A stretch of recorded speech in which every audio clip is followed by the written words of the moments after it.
Hello नमस्कार, कैसे हैं आप लोग? बढ़िया, जोरदार, शानदार, फर्स्ट क्लास, कतई एकदम वेरेंट। ठीक हो? जैसा कि मैंने आपको बताया था पिछली कक्षा के अंदर, अगली बार से अपन यहाँ पे अपना चौहान वंश खत्म हो चुका था पिछली कक्षा में। अब अपन शुरू करने वाले हैं गुर्जर प्रतिहार। ठीक है, गुर्जर प्रतिहार फिनिश करके फिर अपन आएंगे परमार वंश पे। परमार के बाद करेंगे अदर्स, अन्य।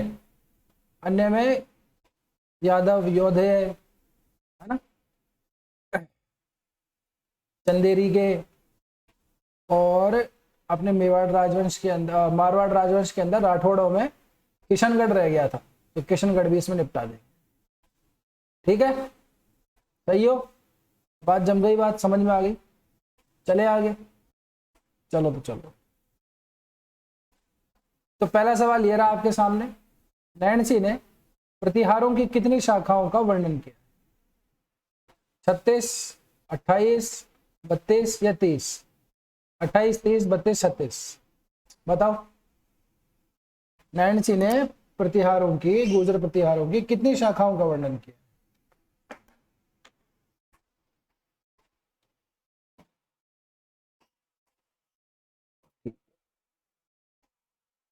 थोड़ा सा साफ कर लेते हैं इसको, है ना?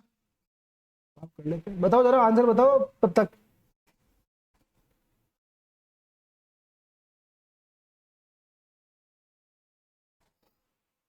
क्योंकि कोई भी राजवंश अपन पढ़ते हैं तो अपन शुरू करते हैं कहां से?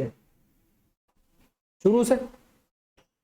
कौन थे, किसके वंशज थे, कहां से आए थे, कहां को चले गए, है ना, किसने किसके बारे में क्या बोला। ये प्रश्न आते भी हैं अक्सर परीक्षा के अंदर। तो देखो साहब, नैन्सी ने गुर्जर प्रतिहारों की 36 शाखाओं का वर्णन किया। ठीक है ना, ध्यान रखना इसको। अगला सवाल, पंपा राइटर का नाम, कृत यानी कि लिखा हुआ, पंपा द्वारा लिखा हुआ विक्रमार्जुन विजय ये ग्रंथ है। अब इसमें इसी प्रश्न के अंदर एक सवाल था आपको वैसे मिल गया कि विक्रमार्जुन विजय किसका ग्रंथ है? पंपा का। पंपा ने लिखा है साहब। अब इसके अंदर क्या है, मैं किस प्रतिहार शासक को गुर्जर राज कहा? पंपा ने एक ग्रंथ लिखा विक्रमार्जुन विजय, उसके अंदर एक प्रतिहार शासक को गुर्जर राज कहा गया है। गुर्जर यानी, गुर्जर राज यानी गुजरात क्षेत्र का राजा। महेंद्रपाल, महीपाल, नागभट्ट प्रथम या भोज, चारों ही पराक्रमी शासक हैं। इनके आगे फर्स्ट फर्स्ट और लगा लो। इसके आगे तो फर्स्ट लगा हुआ है ही। विक्रमार्जुन विजय में पंपा ने महीपाल को गुर्जर राज कहा है। ध्यान रखना यहाँ पे, है ना, भूलना नहीं है। आगे चलो, शिलालेखों में किसको राम का प्रतिहार कहा लिखा है? भगवान श्री राम। प्रतिहार का मतलब क्या होता है? द्वारपाल से।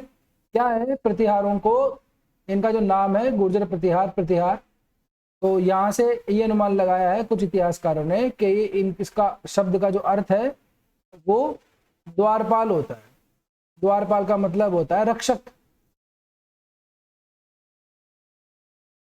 ठीक है ना, गेट के भाई एक तरीके से गार्ड है, लेकिन गार्ड का अर्थ दूसरे तरीके से।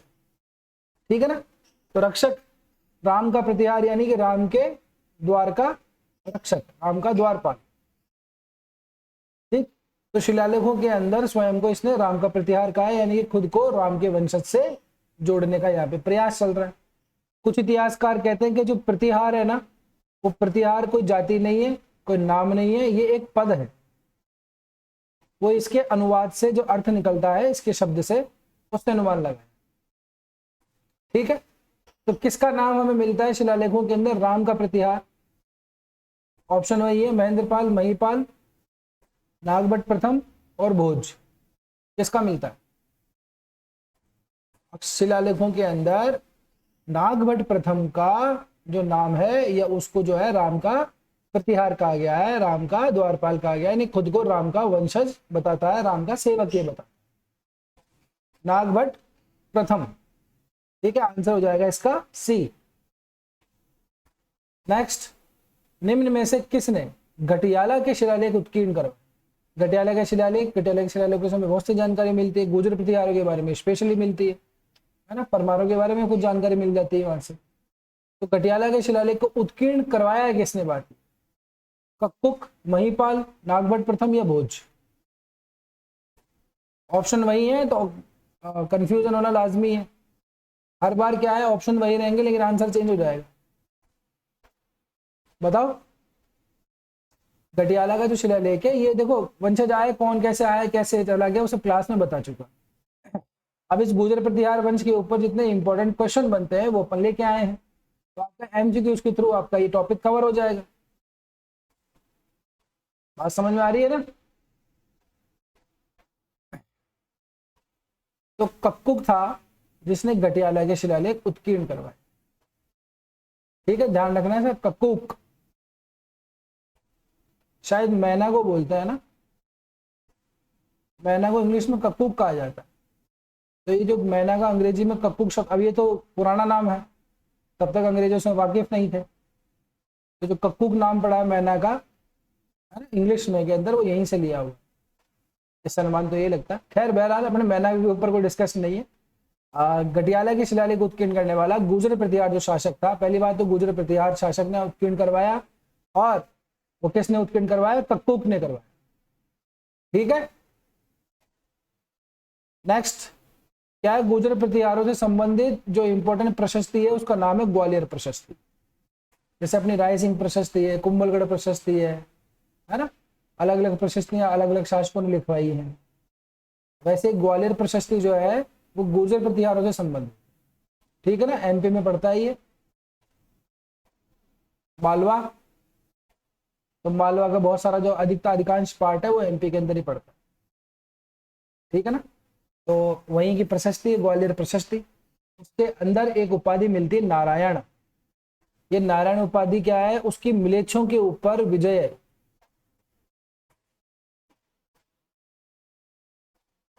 एक सेकंड,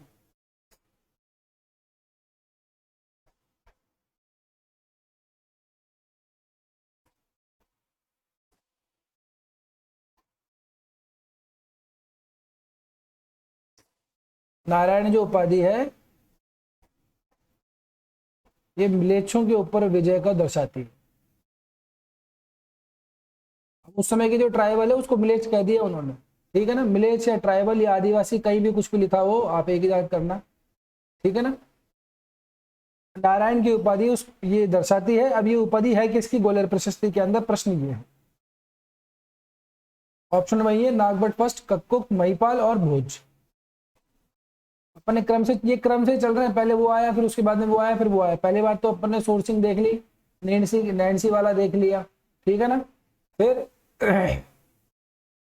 इसके पर्टिकुलर ग्रंथ के अंदर पर्टिकुलर व्यक्ति को पर्टिकुलर बात कही गई है, ये देख लिया। अब अपन स्टार्टिंग चल रहे हैं, कक्कुक से स्टार्ट हो गया काम अपना, ये मान लो मोटा मोटा तरीके से। पहले और भी आए पर वो खास मतलब है नहीं हमारे, ठीक है।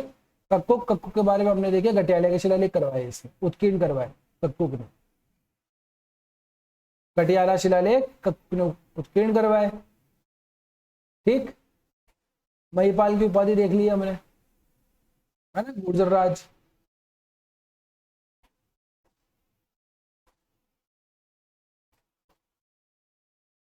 अब क्या है, नारायण जो है वो किसको कहा गया है? नागभट्ट प्रथम को कहा गया है, इसके अंदर ग्वालियर प्रशस्ति के अंदर। और ये इससे ये दर्शाता है कि ये इसकी विजय जो है, ट्राइबल जो जनजातीय समूह है उनके ऊपर इसकी विजय को दर्शाता है, ठीक है।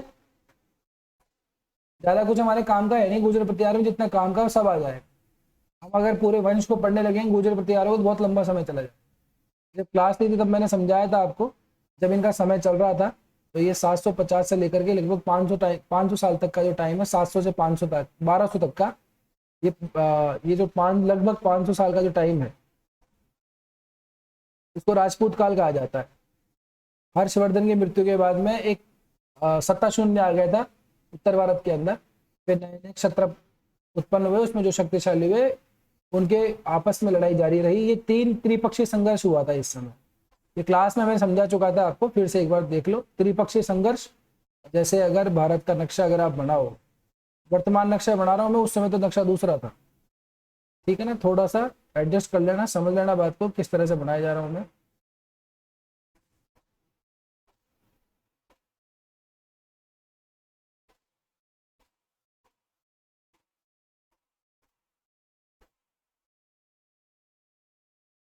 अरे यार, समझ लेना बात को वहां पर। ये उत्तर भारत का इस ये वाला एरिया, ये वाला एरिया और ये बीच वाला एरिया, ऐसा समझो आप। तो यहाँ तो थे गुर्जर प्रतिहार, यहाँ थे पाल, और ये थे राष्ट्रकूट। ये तीनों आपस में लड़ रहे थे। कभी कोई किसको हरा देता, फिर ये इसको हरा देता, फिर ये इसको हरा देता, फिर ये पलट के इसको हरा देता, ठीक, फिर ये पलट के इसको हरा देता। ये आपस में लड़ते रहे ये ऐसे। राष्ट्रकूटों में कुछ प्रतापी शासक आए, ऐसे गुर्जर प्रतिहारों में आए, पालों में भी आए। तो ये सिस्टम चल रहा था। अब ऐसे गुर्जर प्रतिहार अगर पूरा पढ़ेंगे तो पूरा त्रिपक्षीय संघर्ष पढ़ना पड़ जाएगा, और वो हमारे सिलेबस में है ही नहीं। पढ़ने को तो पढ़ लेंगे, लेकिन हमारे सिलेबस में नहीं, हमारे काम का ही नहीं। तो जितना हमारे काम का है गुर्जर प्रतिहारों के अंदर जो इम्पोर्टेंट है, मालवा के गुर्जर प्रतिहार, मालवा के परमार भी काफी फेमस, ठीक है ना। तो इसके बारे में अपन जानेंगे, इन्हीं के बारे में पढ़ेंगे जितना हमारे लिए इम्पोर्टेंट है। समझ में आ गई बात। निम्न में से किस प्रतिहार शासक को रणहस्तिन कहा गया? रणहस्तिन समझते हैं आप? रण मतलब युद्ध भूमि, हस्तिन मतलब हाथी के समान, यानी जंग के मैदान में जो हाथी के समान वार करता है वो रणहस्तिन कहलाता है। तो निम्न में से किस शासक को रणहस्तिन ये उपाधि है, इसे कहा गया है? वत्सराज, नागभट्ट प्रथम, कक्कुक या महिपाल? बताओ जरा। तो वो गुर्जर प्रतिहार शासक वो है जिसको रणहस्तिन कहा गया है, वो है वत्सराज। वत्सराज को रणहस्तिन कहा गया है। भूलना मत, बड़ा इंपॉर्टेंट सवाल है, ठीक है ना। अरे भाई बात समझ में आ रही नहीं आ रही है? समझाना जैसा जो है वो कुछ खास है नहीं इसके अंदर। बस एक के बाद एक शासक आते गए, उसने उसको हराया, इसमें बस ये मैं बताया ना अभी आपको, ये इसको हरा दिया, कभी किसको हरा दिया, कोई किससे हार गया। उसके बाद में जो जीता, जो विजेता रहा, उसने अपनी अपनी उपाधियां बनवा ली। ग्वालियर प्रशस्ति इनके नाम की है, इस बात का ध्यान रखना। निम्न में अगर सीधा सवाल आ जाए तो ग्वालियर प्रशस्ति जो है निम्न में से किस राजवंश से संबंधित है? वो गुर्जर प्रतिहारों से संबंधित, ठीक है ना। इंपॉर्टेंट जो हमें जानकारी मिलती है ग्वालियर प्रशस्ति से ही मिलती है, गुर्जर प्रतिहारों के बारे में, ठीक है। अब आपको दो स्टेटमेंट दे रखे हैं, आपको यह बताना है कि इनमें से कथन कौन सा सत्य है, ठीक है। पहला, उद्योतन सूरी ने जालौर में कुवलय माला की रचना की। कहां पे की? जालौर के। आचार्य जिनसेन ने हरिवंश पुराण की रचना की। अब आपको बताना है कौन सा कथन सत्य है। देखो ये जो वत्सराज था ना, बड़ा प्रतापी शासक था ये वत्सराज, कई शासकों को हराया था इसने। इसके दरबार के अंदर ये उद्योतन सूरी और जो जिनसेन है ये इसके दरबार में थे, वत्सराज के। और इसी के टाइम पे ये बड़े बहुत इंपॉर्टेंट ग्रंथ हैं, उद्योतन सूरी का कुवलय माला और जिनसेन का हरिवंश पुराण। हमें बहुत जानकारी मिलती है गुर्जर प्रतिहारों के बारे में इन दोनों ग्रंथों से, ठीक है ना। एक और बात, ये कुवलय माला जो जालौर में लिखा गया, इनका जो संबंध है वो राजस्थान की इधर ही शाखा से संबंधित है, ठीक है। ये शुरुआत हुई, फिर इन्होंने क्या अलग अलग जगह राजधानी कन्वर्ट कर ली, फिर उसके बाद जालौर में सेटल हो गए, फिर उसके बाद में आबू से संबंधित हो गए। इस तरह से सिस्टम चलता रहा। मैं कह रहा हूँ आपको, हमारे लिए इतना जानना इंपॉर्टेंट नहीं है, हमारे लिए जो जानना इंपॉर्टेंट है वो अपन कर परीक्षा की दृष्टि से, ठीक है ना। क्योंकि ये जब इंडियन हिस्ट्री के हिसाब से जब पढ़ाया जाता है तब ये डिटेल के अंदर काम में आए। अभी इतनी डिटेल की जरूरत ही नहीं है यार अपने को। अब इसमें प्रश्न बनाने को तो बहुत प्रश्न है, इसमें 8 क्लास लेने तब गुर्जर प्रतिहार जाके खत्म होगा, पूरा त्रिपक्षीय संघर्ष खत्म होगा तब जाकर, है ना। तो ये जो है दोनों ही कथन सत्य हैं। उद्योतन सूरी ने कुवलय माला लिखी, आपको पहली बात ये जाननी है। जिनसेन ने हरिवंश पुराण लिखी, दूसरी बात ये जाननी है। तीसरी बात ये जाननी है कि किसके काल में लिखी, तो वत्सराज के काल में। तो हमारा आंसर क्या हो जाएगा? दोनों ही सत्य हैं। अगर ऐसे आ जाता है कि कौन सा कथन असत्य है, तो इसमें से कोई कथन असत्य नहीं है, दोनों ही सत्य, ठीक है। अक्सर इस तरह के स्टेटमेंट में मैं क्या है चेंज कर देता हूँ, लेकिन अब की बार मैंने किया नहीं, सिंपल सा डाल दिया आपके। ठीक है, चलो। निम्न में से किस प्रतिहार शासक ने चक्रायुद्ध को पराजित करके कन्नौज को राजधानी बनाया? वेरी इंपॉर्टेंट सवाल। उत्तर भारत की राजनीति के अंदर कन्नौज का एक टाइम आता है जब उसने कन्नौज पे अधिकार कर लिया, समझो उसने उत्तर भारत पे अधिकार कर लिया। जो रोल सल्तनत काल से लेकर के और मुगल काल के एंड तक, है ना, मुगलों तक जो रोल दिल्ली का रहा, वही क्या है, कुछ समय के लिए कन्नौज का रोल हो गया। दिल्ली तो बाद में सेंटर पॉइंट बना था, लेकिन पहले, इससे पहले कन्नौज ही था। ठीक है, ये हर्षवर्धन के समय शुरू हुआ था। पृथ्वीराज चौहान ने भी कन्नौज पे अधिकार किया, है ना।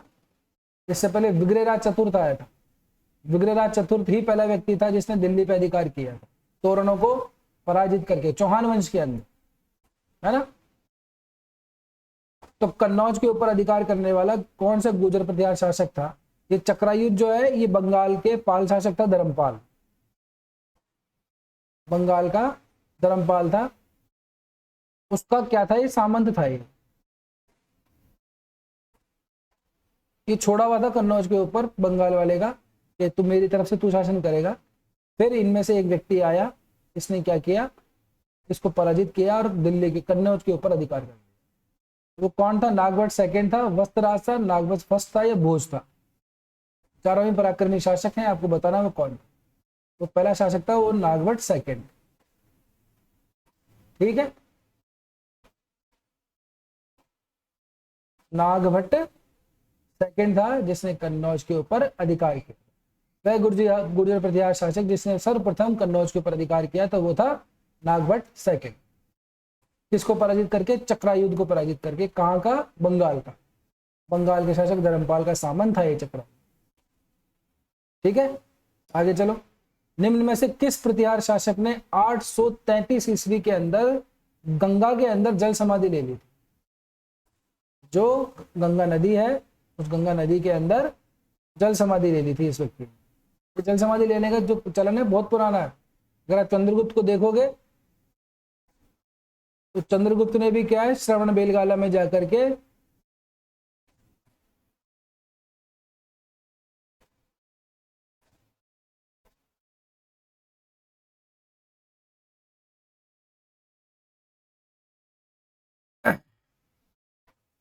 वहां पे इसने जल समाधि ले ली थी। उसके बाद में कई सारे शासक हुए, भगवान श्री राम ने भी जल समाधि ली थी, है ना। तो इसने क्या है, अपने अंतिम समय के अंदर जल समाधि ले ली थी। बड़ा इंपॉर्टेंट सवाल है, निम्न में से किस गुर्जर प्रतिहार शासक ने गंगा में जल समाधि ली? प्रश्न ऐसे भी पूछा जा सकता है आपसे, है ना। नागभट्ट सेकंड, वत्सराज, नागभट्ट फर्स्ट या भोज? ये नागभट्ट सेकंड ही था। इसने बड़े युद्ध जीते, अपने वंश की कीर्ति को फैलाया चारों दिशाओं के अंदर। संपूर्ण उत्तर भारत, या उत्तर भारत नहीं, पश्चिम के अंदर भी गुर्जर प्रतिहारों का साम्राज्य हो गया। ठीक है ना। नॉर्थ एक टाइम आया था जब पूरा नॉर्थ जो है गुर्जर प्रतिहारों का डंका बसता था उसमें, पूरे उत्तर भारत के अंदर। उसमें नागभट्ट सेकंड का रोल बड़ा इंपॉर्टेंट। इसके टाइम में, ये जो लास्ट का टाइम आया इसका जीवन का, तब इसको कुछ सूझा होगा, स्पिरिचुअल हो गया होगा ये, तो इसने गंगा के अंदर जल समाधि ले ली और अपनी अंतिम यात्रा को इसने पूर्ण किया। तो गंगा में जल समाधि लेने वाला व्यक्ति कौन था? नागभट्ट सेकंड। टाइम देख लो, 833 का टाइम है इसका। ठीक है, बहुत पहले का। आगे चलो। निम्न में से किस प्रतिहार शासक के चांदी एवं तांबे के सिक्कों पर आदि वरा विरुद्ध मिलता है? बहुत इंपॉर्टेंट सवाल है। ये एक ऐसा शासक है जिसकी उपाधियां भी हैं कई सारी, और इस उपाधियों के नाम से जाना भी जाता है। बड़ा फेमस शासक है, उत्तर भारत में सबसे फेमस शासक हुआ था उस टाइम पे। तो कौन है जिसका आदि वराह हमें विरुद्ध मिलता है? चांदी और तांबे के सिक्के भी नहीं हो तो आपसे सीधा पूछा जा सकता है, निम्न में से किसका विरुद्ध आदि वराह था? किस गुर्जर प्रतिहार शासक ने आदि वराह का विरुद्ध धारण किया? नागभट्ट सेकंड, वत्सराज, महिपाल या भोज? देखो ऑप्शन वही है, लेकिन आंसर जो बदल जाएगा। ये अब भोज आ जाता है। नागभट्ट सेकंड के बाद में जो पराक्रमी शासक आया वो भोज आया। इसी भोज को मिहिर भोज कहा जाता है। भोज और मिहिर भोज ये एक ही बात है। कहाँ राजा भोज, कहाँ गंगू तेली है। तो वो मिहिर भोज, भोज एक ही बात है। इसका जो विरुद्ध है वो आदि वराह मिलता, बड़ा फेमस विरुद्ध है, कई बार प्रश्न पूछा हुआ भी इसके ऊपर, है ना। ध्यान रखना है, इसको भूलना नहीं है बिल्कुल भी। ठीक, आगे चलो। अरब यात्री एक आता है Sulaiman, very important question. Sulaiman आता है अरब यात्री, जैसे हिंसंग आया था, जैसे फाहियान आया था, वैसे अरबी यात्री भी आया है। जैसे मार्को पोलो आया, जैसे इब्ने तूता आया, है ना, वैसे सुलेमान भी आया था अरबी यात्री। ये किस प्रतिहार शासक के काल में आया, और इसने क्या है, भूरी भूरी प्रशंसा की थी उसके प्रशासन की और उसकी सेना की। तो प्रश्न ऐसा ही है, अरब यात्री सुलेमान 851 ईस्वी में आया। पहली बात तो अपने ब्रैकेट में आपको हिंट दे दी मैंने। किस प्रतिहार शासक के कुशल प्रशासन एवं शक्तिशाली सेना की प्रशंसा कर। अब ये भी थोड़ी देर पहले देखा अपन, देखो एनिमिलेट करना सीख जाओ। अब ये एनिमिलेट हो जाएंगे पहले ही, तीनों की तीनों हो ही गए, क्योंकि अभी 833 के अंदर किसने जल समाधि ले ली है, नागवट सेकंड ने, तो ये गया। ठीक, इससे पहले ये आया वत्सराज, इससे पहले नागवट फर्स्ट आया, तीनों चले एलिमिनेट हो गए। अब बच गया कौन, मिहिर भोज। मिहिर भोज या राजा भोज एक ही बात है ना। इसके टाइम के अंदर अरब यात्री सुलेमान आया था और इसने इसके राज्य की काफी प्रशंसा की है। ठीक, सुलेमान एक और आएगा अभी, अल मसूदी, वो दूसरे के टाइम पे आएगा, ध्यान रखना है आपको। ये दो आए थे गुजर प्रतिहारों के टाइम पे, तो दोनों राजाओं का नाम ध्यान रखना है। प्रश्न बड़ा इंपॉर्टेंट है, परीक्षा के अंदर टपक जाता है, टपका हुआ है, टपक सकता है। ठीक है, ये प्रश्न ऐसे हैं जो आते रहे हैं और आगे भी आते रहेंगे, कोई नहीं रोकने वाला इनको। चले आगे। निम्न में से किस प्रतिहार शासक ने राष्ट्रकूट शासक कृष्णा तृतीय को पराजित कर मालवा पर अधिकार कर लिया। हुआ क्या, इस मिहिर भोज के टाइम पे, भोज के टाइम पे लिख लेते हैं, मिहिर भोज या भोज, ये क्या है, राष्ट्रकूट शासक था ध्रुव, बड़ा शक्तिशाली शासक हुआ ये, इससे पराजित हो गया था। इससे पराजित होने के बाद में जो प्रतिहारों की जो शक्ति है वो राजस्थान मालवा तक ही सीमित रह गई थी। फिर ध्रुव के बाद में कृष्ण थर्ड एक शासक आता है, कृष्ण तृतीय। तो भोज क्या है, इस कृष्ण तृतीय को पराजित कर लेते हैं और वापस से अपनी खोई हुई जो प्रतिष्ठा उसको प्राप्त कर लेते हैं। तो इसमें मिहिर भोज ही है जिसने राष्ट्रकूट शासक कृष्ण तृतीय को पराजित किया था और मालवा पे अपना पुनः अधिकार कर लिया। ठीक है ना। ऐसे पूछ ले आपसे कि निम्न में से कौन गुजर प्रतिहार शासक ध्रुव के द्वारा पराजित हुआ था, तो वो मिहिर भोज था। इससे पहले ध्रुव आया, उसने इसको हरा दिया, फिर उसके बाद में कृष्ण थर्ड आया, तो मिहिर भोज ने उसको हरा करके वापस अपने जो क्षेत्र थे वो पुनः अधिकार में ले लिए। ठीक है ना। कर्पूर मंजरी के रचयिता है राजशेखर, बड़ी फेमस ग्रंथ है ये कर्पूर मंजरी राजशेखर की। ये किसके दरबार की शोभा बढ़ाते, किसके दरबार में थे, राजशेखर, है ना, किसके दरबारी कवि थे राजशेखर। इनकी जो प्रसिद्ध ग्रंथ है वो कर्पूर मंजरी है। एक प्रश्न तो आपको यही मिल गया है, कर्पूर मंजरी के रचयिता राजशेखर है। किसके दरबार में थे, कौन, ये गुर्जर प्रतिहार शासक था, उसके दरबार में थे, ये भी तय हो गया। कौन था वो, मिहिर भोज, नागवट सेकंड, वत्सराज या महेंद्रपाल। तो भोज के बाद में शासक आता है महेंद्रपाल। ठीक है, ये महेंद्रपाल के दरबार में था ये राजशेखर, ना कि मिहिर भोज के दरबार। देखो भोज नाम से एक शासक और आएगा परमारों के अंदर, परमारों का सबसे शक्तिशाली आदमी जो है वो भोज ही है। अगली क्लास के अंदर जब परमार करेंगे तब आएगा ये। और उसने अनफंड ग्रंथ लिखे हैं, अनफंड उपाधियां ली हैं, अनफंड लोगों को हराया है और उसने अनशंड निर्माण काम करवाया। बहुत सारा है उस मिहिर भोज के बारे में, कई सवाल बनेंगे, कम से कम 10 सवाल 8 सवाल तो बढ़ेंगे उसके ऊपर, है ना। तो कंफ्यूज नहीं होना है। एक भोज गुर्जर प्रतिहार है जिसको मिहिर भोज कहा जाता है, जिसका आदि वराह जिसका विरुद्ध मिलता है। ठीक है ना। एक भोज आएगा जो परमार है, भोज परमार, उसको वैसे याद कर, बहुत सारे ग्रंथ लिखे हैं उसने, तो आएंगे जब पढ़ेंगे उसको। तो ये महेंद्रपाल था जिसके दरबार के अंदर राजशेखर थे और उन्होंने कर्पूर मंजरी की रचना की थी। मिहिर भोज के बाद में महेंद्रपाल फर्स्ट। ठीक है ना, ये पूरा नाम महेंद्रपाल प्रथम, ऐसे करके ध्यान रखना। राजशेखर ने निर्भय नरेश की उपाधि दी थी अपने ग्रंथ के अंदर। एक व्यक्ति को निर्भय नरेश समझ गए, यानी कि वो शासक जो बिल्कुल भी डरता नहीं है, निर्भय, है ना। तो राजशेखर किसके दरबार में थे वे भी बताया, उसी को कहेंगे निर्भय नरेश। अधिक संभावना तो वही है। हो सकता है कि इससे पहले के जो शासक हो उनके बारे में भी रचना के अंदर बताया ही जाता है। हमने राजस्थान के अंदर बहुत सारे ग्रंथ देखे जिसके अंदर, जैसे बीटू सुजागा राव जयसिंह छंद है, तो राव जयसिंह से पहले के जितने भी शासक है राव जयसिंह तक के बीकानेर के राठौड़ों में सबका विवरण उसमें दिया हुआ है। तो उसके पहले वाले शासकों के बारे में बताया जा सकता है उसमें, तो जरूरी थोड़ा ना जिसके दरबार में उसी के बारे में बताए। लेकिन यहाँ पे ये बात सही है कि अभी निर्भय नरेश जो कह रहा है ये राजशेखर, वो किसको कह रहा है, महेंद्रपाल को ही कह रहा है, इसके दरबार का ही था ये, इसी को ही कह रहा है। क्लियर है बात? चलो जी आगे चलो। अब देखो अब आ गया ना, अल मसूदी आ गया, पहले सुलेमान आया, अब अल मसूदी आ गया। सुलेमान किसके टाइम पे आया था, मिहिर भोज के टाइम पे, ये भी अरबी यात्री था। अब अल मसूदी आया है। अल मसूदी किसके राज्य में आया, बात ये हो, महेंद्रपाल, महिपाल, नागभट्ट सेकंड। देखो नागभट्ट सेकंड को भी एनिमिनेट कर सकते हो आराम से, पहले जा चुका है। अब इन दोनों में से एक व्यक्ति होगा जिसके दरबार में ये आया होगा। बात समझ में आ रही है कि नहीं आ रही है? तो महेंद्रपाल प्रथम, राजशेखर कर्पूर मंजरी यहाँ से रिलेटेड है, ध्यान में।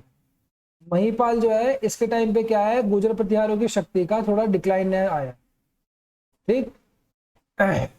त्रिपक्षी संघर्ष के अंदर ये हार गया और यह इनकी शक्ति जो है राजस्थान तक सिमट के रह गई थी, सिर्फ राजस्थान तक रह गई थी। गुर्जर प्रतिहारों की शक्ति का डिक्लाइन शुरू हो गया था महिपाल के टाइम पे, और इसी महिपाल के टाइम पे आया था अल मसूदी, ठीक। ये गुर्जर प्रतिहार के राज्य के अंदर आया, ठीक है ना। उस समय शासक जो था महिपाल था, और ये जो है अपने विवरण के अंदर तत्कालीन व्यवस्था के बारे में इंपॉर्टेंट हमें जानकारी देता है, इसलिए इसके बारे में प्रश्न पूछा जाता है। ये आता रहा के चला जाता, किसी से बातचीत नहीं करता, तो कौन पूछता है इसके बारे में, किसको पता होता कि आया भी था कि नहीं आया। तो कुछ इंपॉर्टेंट बात है तभी तो हमें पता लगता है। तो ये था महिपाल, ना कि महेंद्रपाल, ठीक है। चले आगे, चलें क्या, कैसे याद करोगे इसको। सुलेमान तो वैसे ध्यान रहेगा, है ना, मिहिर भोज, है ना, मिहिर भोज की सुलेमानी तलवार थी, ऐसे ध्यान रख लेना। और इसको कैसे याद करोगे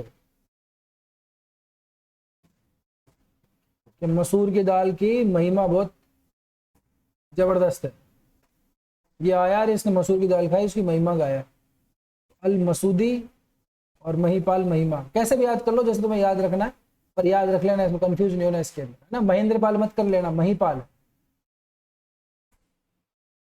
अब क्या है, महमूद गजनवी का आक्रमण भी होता है, बैक टू बैक आक्रमण होते हैं इसके 1018 ईस्वी के अंदर।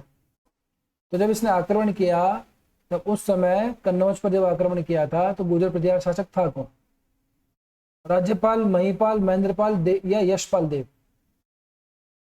तो अभी हमने देखा अल मसूदी आया महिपाल के टाइम पे, ठीक। महेंद्रपाल, राजशेखर की कर्पूर मंजरी, तो ये दोनों एनिमिनेट कर दो। अभी इन दोनों में से कोई एक होगा, यशपाल देव होगा या राज्यपाल होगा। राज्यपाल था, इसके बारे में कहानी है, देखो कथा है, थोड़ी सी छोटी सी कथा है, सुन लेना। ये राज्यपाल के टाइम पे ही क्या है, कन्नौज के ऊपर महमूद गजनवी ने आक्रमण किया था। उस समय गुर्जर प्रतिहार जो शासक था वो कौन था, राज्यपाल ही था, ठीक है। अब जब आक्रमण हुआ तो हुआ क्या, इन भाई साहब ने युद्ध लड़ने की बजाय गजनी से ये क्या है, भाग गया, भाग करके अंदर, और ये कहीं पे जाकर के छिप गया, ये सुरक्षित स्थान पे जाके छिप गया। इसने लड़ाई लड़ी नहीं, और ये राज्यपाल जो है, ये राज्यपाल बाबूजी भाग लिए, भाग करके इन्होंने हार गया, ये राज्य प्रजा को छोड़ गया, ऐसे कैसे राज्य को ऐसे सोना छोड़ के चला गया, वो आके लूट लाट के चला गया। बड़ी हिंसा मचाई उसने। अब इस बड़ी कायरतापूर्ण काम किया इसने। तो इस कायरतापूर्ण कार्य के लिए चंदेल राजा था गंड, और उसका बेटा था विद्याधर। उसने इसके ऊपर आक्रमण किया राज्यपाल के ऊपर, और उसे मार डाला कि बोले तेरी ऐसी कैसे, तेरे जैसे राजा से तो बढ़िया कि कोई राजा ही ना हो। तो हालांकि कन्नौज के नहीं थे ये, लेकिन फिर भी क्या है, इसी कायरता से बिल्कुल नाखुश होकर के, और इसने इन दोनों ने मिलकर, बाप बेटे ने मिलकर, गंड और विद्याधर ने मिलकर राज्यपाल को पेल दिया, पकड़ के मार दिया उसको। तो यही था, ये शासक राज्यपाल ही था। किसके कायरतापूर्ण कार्य के कारण चंदेल राजा गंड और उसके पुत्र विद्याधर ने उस पर आक्रमण करके उसे मार डाला। तो कायरतापूर्ण कार्य का समझ गए, गौरी से युद्ध ना लड़, गजनी से युद्ध ना लड़ करके और इसने छिपके भाग गया था। ठीक है, चले आगे। निम्न में से कौन सा अंतिम गुर्जर प्रतिहार शासक था? सामान्यतः माना जाता है शिलालेखों के आधार के ऊपर, प्राय सामान्यतः, इसका मतलब ये होता है कि जनरली माना जाता है। आप ठोक बजा के कंफर्मेशन आप कह दो कि नहीं ऐसा ही होगा, तो वो नहीं है, पर जनरली यही माना जाता है, सामान्यतः या प्राय। तो अंतिम गुर्जर प्रतिहार शासक था कौन? देवपाल, राज्यपाल, रामपाल, यशपाल देव। राज्यपाल को मार मुड़ दिया तो हो सकता है ये होगा, देवपाल हो सकता है, रामपाल हो सकता है, यशपाल देव हो सकता है, कोई भी हो सकता है। तो इस राज्यपाल के बाद में ये नहीं था, ये दोनों शासक आए नहीं, ऐसा कोई शासक हुआ नहीं। ये यशपाल देव नाम का शासक था। प्राय अभिलेखों के अंदर, शिलालेखों के अंदर हमें ये जानकारी मिलती है कि यशपाल देव सामान्यतः ये माना जाता है कि last but not the least, last Gurjara Pratihara शासक था। ठीक है, गुर्जर प्रतिहारों ने जिस शैली के अंदर मंदिर बनवाए उसको गुर्जर प्रतिहार शैली या महामारू शैली कहते हैं, ये भी ध्यान रखना। महामारू शैली जो है गुर्जर प्रतिहारों द्वारा निर्मित मंदिरों की शैली कही जाती है। आर्ट एंड कल्चर पढ़ेंगे तब पढ़ लेंगे इसको, लोड मत लो इसको। ठीक है, तो ऐसे करके जाए। देखो शुरुआत हमने की, शुरुआत शुरू कर लिया अपन ने, है ना। हरिश्चंद्र आया, हरिश्चंद्र के 4 बेटे आए, उसके अंदर 4 बेटों ने मिलकर के एक एरिया बनाया, जगह बनाई। उसमें से रज्जिल था एक तीसरे नंबर का बेटा। उस रज्जिल से क्या है, गुर्जर प्रतिहारों की वंशावली शुरू हो जाती है। बस रज्जिल का नाम इतना सही आता है, उसके बाद में शासक आते रहे जाते हैं। ठीक, इंपॉर्टेंट है हमारे पास में नागभट्ट फर्स्ट था, महिपाल, महेंद्रपाल, नागभट्ट सेकंड, भोज। इन सब के बारे में अपन ने पढ़ लिया। और आक्रमण हुआ राज्यपाल के टाइम में, इसको भी अपन ने देख लिया। इंपॉर्टेंट क्वेश्चन थे, अपन ने गुर्जर प्रतिहार से कर लिए। तो ऐसे करके लास्ट तक आ गए अपन, है ना। ऐसे करके गुर्जर प्रतिहार वंश जो है हमारे काम का जितना है राजस्थान के एग्जाम के पॉइंट ऑफ व्यू से वो एंड हो गया, इतना ही। इसके बाद में अपन जब करेंगे तो क्या करेंगे, अब अगली कक्षा के अंदर अपन कर लेंगे परमार वंश उठा। ठीक है, तो जितना पढ़ा लिया है उसको पढ़ लो, रिवाइज कर लो, फायदे में रहोगे। जितना रिवाइज करोगे उतना याद होगा। तो बस आज के लिए इतना ही बहुत है, मिलते हैं अपन अगली कक्षा के अंदर। तब तक के लिए स्वस्थ रहो, मस्त रहो, अपना और अपनों का ध्यान रखो। जय हिंद, जय भारत।